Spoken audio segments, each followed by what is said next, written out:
everyone, and welcome to Pittsburgh Now. I'm Chris Moore, the Moore of Pittsburgh. Today, we're going to talk about the Cancer Caring Center. It's a special organization that is reaching out to people who are suffering with that dreaded disease where more than 500,000 people each year die of. What are their special efforts to help people with palliative care, exercise, movement, dealing with other comorbidities like obesity, and the other things that people have to deal with? Also, with the advent of COVID-19, are people getting the care that they need with hospital rooms that are overcrowded?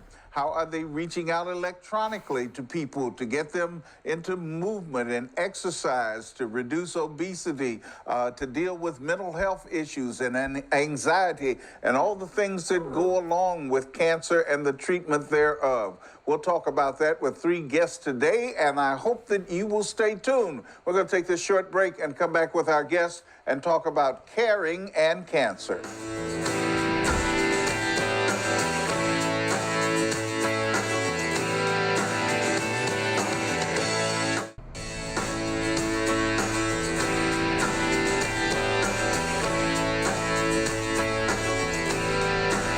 Welcome back. Let's meet our guests. They include Jen Kehm, who is Development and Liaison Manager of the Cancer Caring Center of Pittsburgh. Leighann joins us also, University of Pittsburgh occupational therapy student, along with Cosette Carter, who is also a University of Pittsburgh occupational therapy student. Welcome to all of you. Glad to have you here. Thank you. All right, Leighann, Jennifer, let me start with you. Just what is the Cancer Caring Center, and why do we need it, especially in this day of COVID-19? Yeah, thank you, Chris. Our mission at the Cancer Caring Center has always been to make sure that no one faces cancer alone. We founded 33 years ago, and we had a center in Bloomfield. We are all virtual now. We are all either on Zoom or on the phone. But primarily what we do is provide emotional and social support. And we have been really ramped up over the pandemic because, as you well know, people are alone, they're isolated. Many patients have to go to chemo or surgery alone. They're not allowed to take a loved one, and some hospitals have changed that rule, but it has vacillated throughout COVID. So they really need support. I mean, they're struggling. It's frightening, it's scary, and they're really isolated. So we have many different ways to offer support. And we really have ramped up this year really to offer hope and empowerment because we want to be a positive force in their life. So it's an opportunity to share your feelings with other people that are going through the same thing and with medical professionals who totally understand and are really well trained to run our support groups. A couple of the things that we do is private emotional support. So this is, we have a licensed clinical social worker. Her name is Wendy Myers, and she is fabulous. I call her the secret weapon. She gives private therapy for individuals and couples and families. So anyone that is touched by cancer, if you are a caregiver, if you are a family member, you are allowed to have this free emotional support. And right now it's either done on the phone or through a HIPAA-compliant app. So she's amazing. We also have support groups, and then we had about 17 at the beginning of the pandemic. We transitioned to about 35 support groups a month on Zoom. Most of them are on the evening.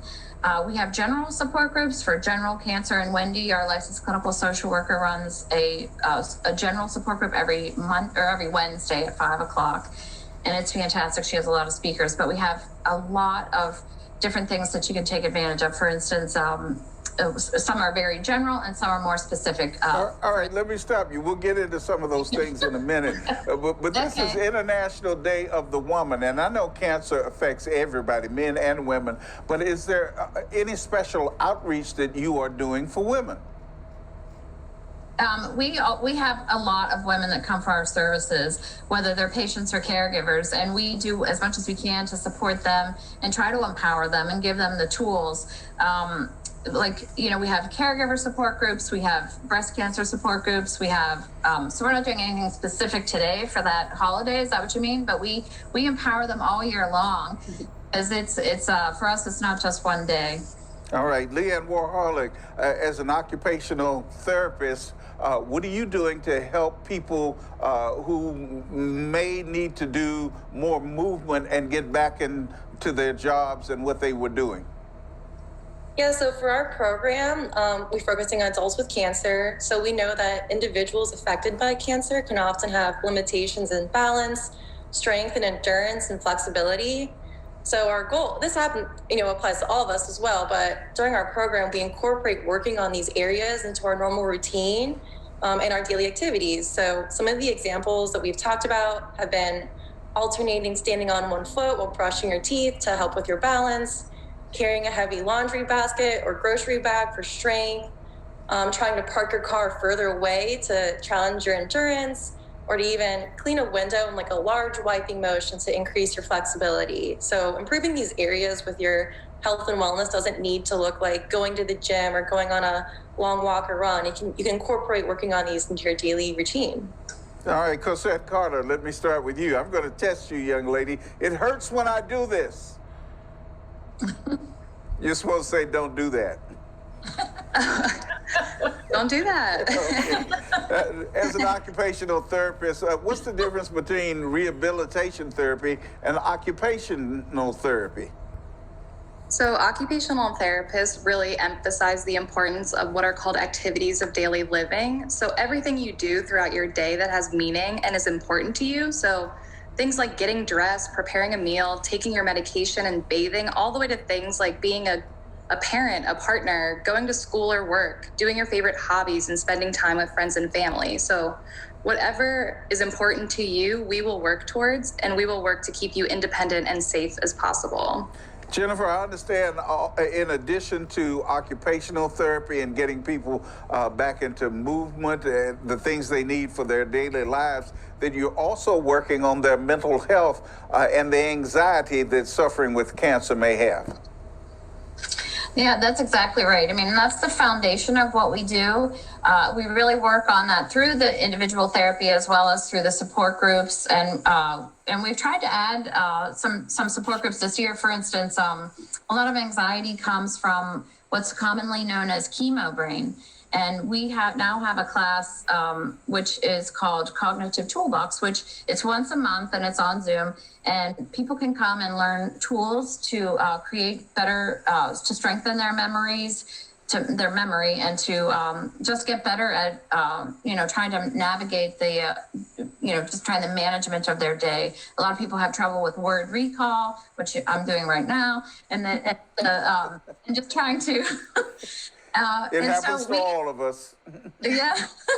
Well, so we try to give some real concrete tools to help, and that really lowers people's anxiety.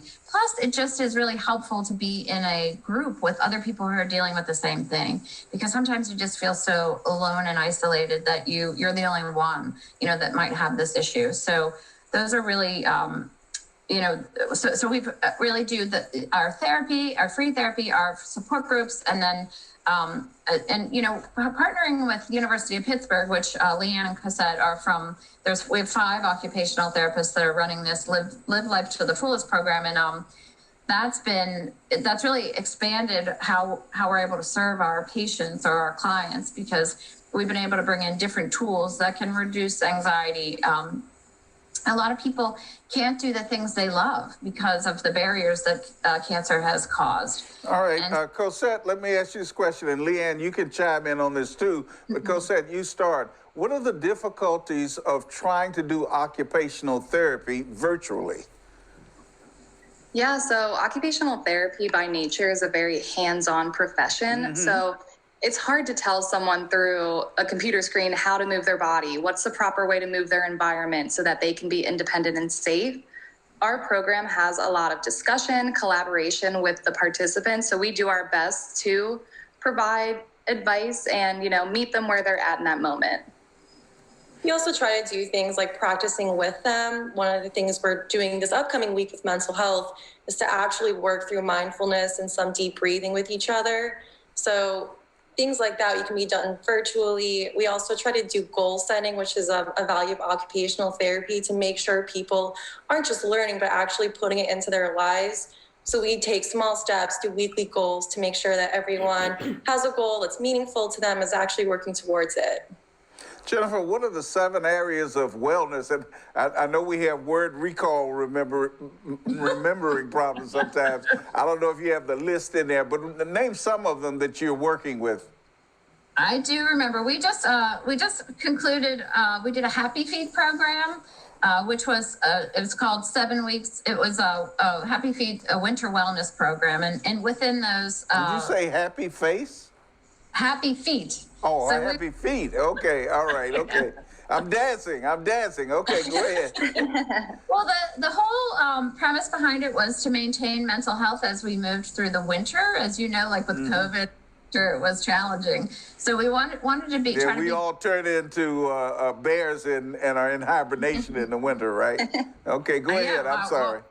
No, that's okay. So we did go over, Wendy Myers, our licensed clinical social worker, developed these 7 pillars of wellness, which really help to create balance in people's lives. The first one is movement, and that's really why we encouraged, that's what we call Happy Feet. We want people to walk or to move or to, just get up and get going. They really encourage cancer patients, whether they're in treatment or beyond, to exercise 120 minutes a week, which in the past, sometimes they sort of let cancer patients off the hook, but no more. They have really found that it's extremely beneficial to maintain some type of activity, whatever you can do, even if it's doesn't have to be high impact or high intensity, but just even a simple walk can really help the fatigue, which doesn't sound like it would work, but it does.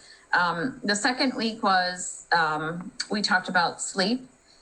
So that's a really critical component. We had a Dr. William Davies, who came from Allegheny Health Network, come and speak on that. We had, actually, he didn't speak on sleep, I'm sorry. He spoke on stress reduction. We had Dr. Matthew Iwanek speak on sleep. And then we had the 4th week was, word recall is having. Well, we did intimacy and social connection. A lot of cancer patients have challenges with pelvic floor and a lot of challenges. There's so much help out there. These classes address those things. We had a speaker, and we've recorded all these classes. If anybody would want them, I'm more than happy to email them out. There was also one on spirituality and maintaining some type of connection going through treatment and beyond. We also talked about, oh my gosh, I'm blanking. I would imagine that faith and spirituality are pretty important to a lot of people who are unable to go to church or synagogue these days. Yeah, absolutely. And it's very hard. I mean, and a lot of people, their churches aren't doing anything, and some churches or, type of spirituality are doing things through Zoom. But it's hard. And cancer patients just need a hug, I mean, they just want someone to reach out and care. And we really try to do that. We try to hug them through Zoom and just try to, and I think the Happy Feet program really was a great opportunity to stay connected, because we had 3 Zoom calls a week. And so we're going to continue that. But we also, we just stay connected through a lot of the programs. And the Live Life to the Fullest just started last week, but you still can sign up. But that again is another opportunity to stay connected and to, just be in community with other patients and other clients. All right, we're going to take a break right now. We'll come back with our guest as we continue our conversation about the Cancer Caring Center of Pittsburgh. Stay with us, please.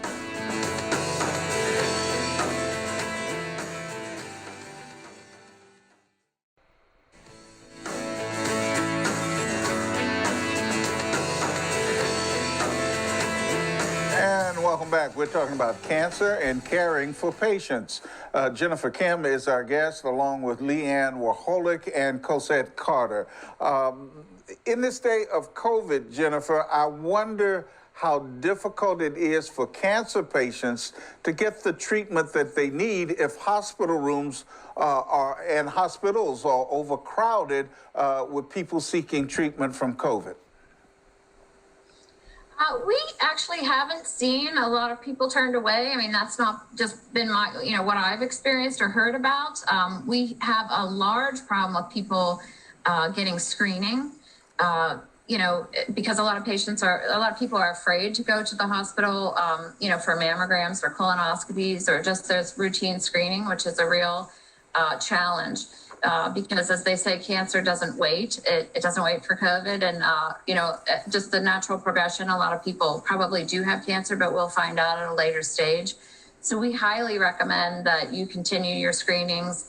If you have pushed them back, then, start making those appointments today and get screened because it's critically important. I understand with your cognitive toolbox Zoom group, you help people deal with something that I suffer from sometimes, fuzzy brain. What's the importance of staying cognitively well as well as physically well?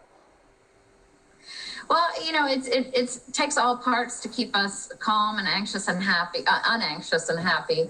And the cognitive toolbox really is, they basically have a slide presentation. It's in conjunction with the UPMC Centers for Rehab. So we have speech therapists that come and teach us. So they will take a certain topic, whether it's attendance, or attention, or word recall, or a variety of different topics.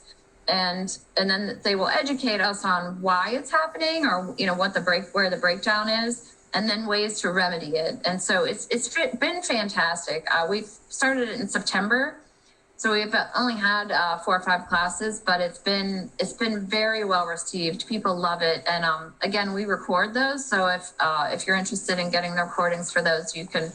Or obviously joining the group as well. That's definitely an option. But it helps tremendously. It really does. Leighann, as an occupational therapist, do you find that you also have to go into the area of fuzzy brain to get people into movement and helping them along those lines?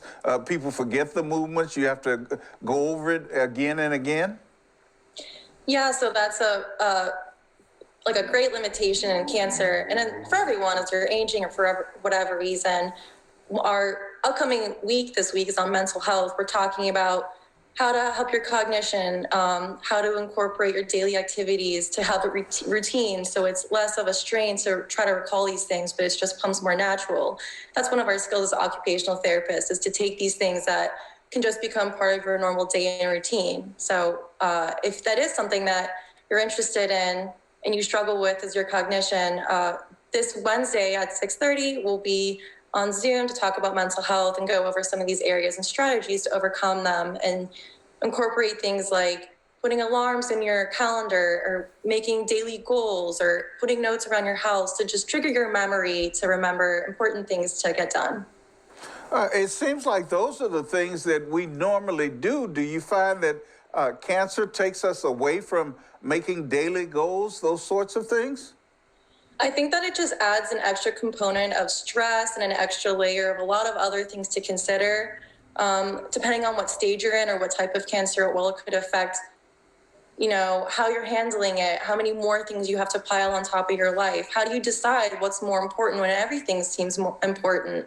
So that's why in our program, we're focusing on these little steps, little priorities, asking for help, little things to make taking on cancer more attainable and easier, and not even just while you're currently battling with cancer, but even beyond. We have our programs designed for survivors post their treatment as well, because cancer doesn't just end when your treatment ends.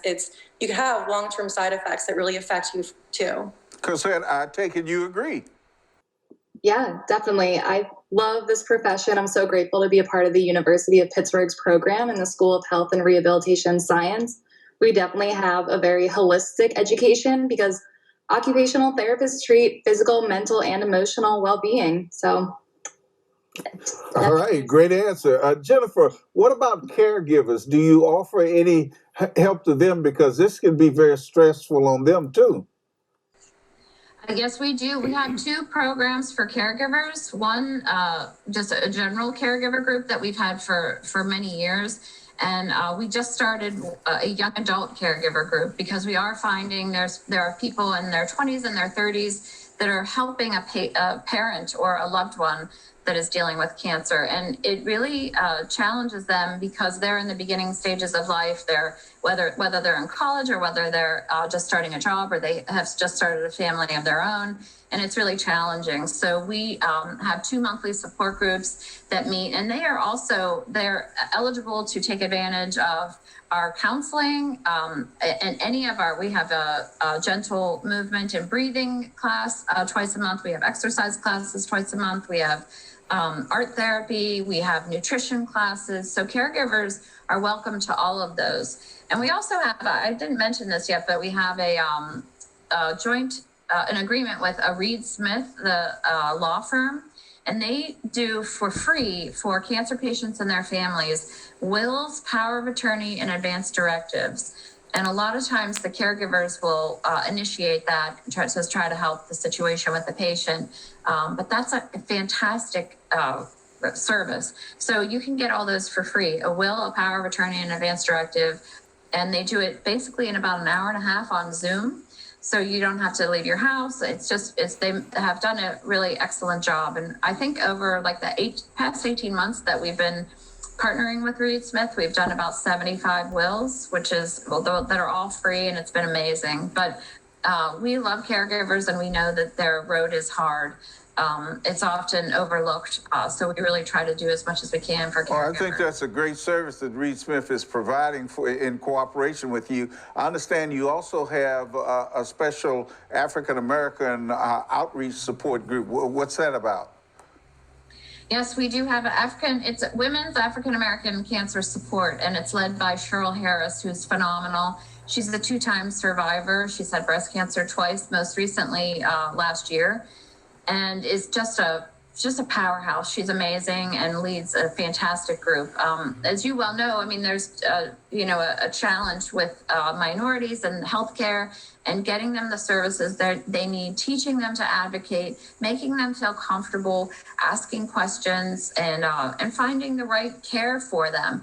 And those are some of the things that are talked about and are worked on during that support group. That it meets twice a month. It's the first and third Thursday of the month. I've done stories on African Americans who, because of the Tuskegee experiment and other experiments out there on them, are afraid to go get COVID shots and vaccines. Are African American women particularly afraid to deal with the medical establishment because of the historical past there?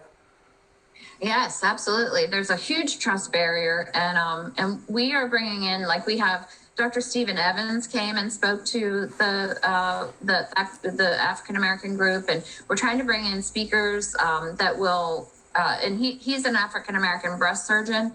He's fabulous. He's very well spoken and incredibly kind, and really, helps them, teaches them to advocate, teaches them what questions to ask. And he, kind of smooths the way. And there are a lot of resources out there, but it is hard. I mean, you're right. The trust is a challenge, and it's something that we are working hard at the Cancer Caring Center to build. Let me interrupt you because we're almost out of time. Leighann and Cosette, what final words would you give us? Leighann, you start. Yeah, I just want to emphasize that our Live Life to the Fullest program, you can come at any time. We have a lot of great weeks to cover a lot of things. Our last week also includes caregiver education. Our mission with our program is to educate, provide strategies, and work together to make weekly goals happen to help our patients live life to the fullest. And Cosette? It's been a great experience working on this project with our classmates Kehm, Lexy, Ramya, Leighann, and I. And it's all based in research. We have great, meaningful discussions, and we hope to see some new members on Wednesday. Well, you sound like you all have a squad going there. We definitely do. We love our team. All right, Jennifer, a last word from you on how people can get in touch with the Cancer Caring Center of Pittsburgh. Well, I just want to say a quick shout out to the Pitt OT students. They're amazing. Incredibly grateful for all of them, all 5 of them, and they are a very powerful squad. But if you please don't go through cancer alone. Reach out to us. It's cancercaring.org is our website. 412-622-1212 is our phone number, and you can email us at cancercaringpgh@gmail.com. And This has been fabulous. All right. Thank you, ladies. We appreciate the work that you're doing in our community. Thank you. Thank you. All right. We have to take this break, but we'll come back with one more thought in just a second.